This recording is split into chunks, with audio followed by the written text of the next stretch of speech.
मेरी रूममेट चोरी छिपे एक हैंडसम लड़के की तस्वीरें ले रही थी, लेकिन जैसे ही मैंने ऊपर देखा मैं सन्न रह गई, क्योंकि वो मेरा हाई स्कूल का क्लासमेट था जिसे मैं 3 साल से पसंद करती थी।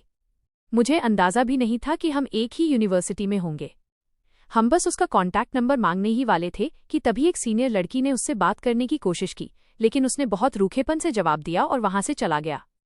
मुझे लगा कि उसके जैसे लड़के के पीछे तो लड़कियों की लाइन लगी होगी, पर मुझे ये नहीं पता था कि उसके वहां होने की असली वजह मैं थी, क्योंकि वो भी मुझे पसंद करता था।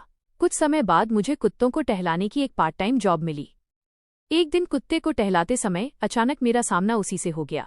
छोटा कुत्ता उसे देखकर बड़े उत्साह से अपनी पूंछ हिलाने लगा। तब मुझे समझ आया कि वो कुत्ता असल में उसी का था। उसी पल एक सिक्योरिटी गार्ड ने कुत्ते को खाने का लालच दिया। कुत्ता अचानक पट्टे से छूटकर भागा और घबराहट में मेरा पैर फिसल गया।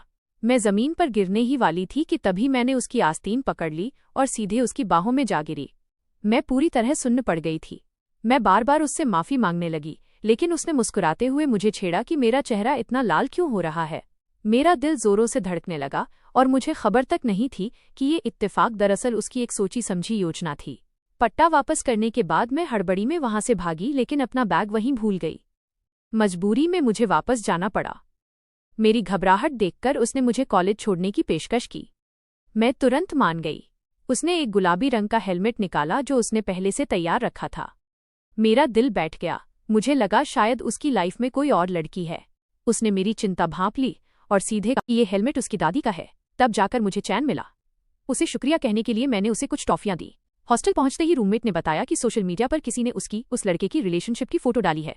मैंने तुरंत झांक कर देखा तो दंग रह गई। तस्वीर में लड़की मैं ही थी।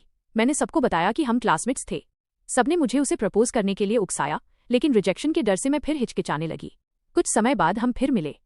मेरी रूममेट के बॉयफ्रेंड ने सबको डिनर पर बुलाया था और वो भी वहां मौजूद था। टेबल पर हर कोई एक दूसरे को सोशल मीडिया पर ऐड कर रहा था। जब उसने मुझे दूसरों को ऐड करते देखा तो वो जल भुन गया। वो तुरंत मेरे पास आया और ठंडे लहजे में बोला, तुम सबको ऐड कर रही हो तो फिर मुझे अभी तक ऐड क्यों नहीं किया।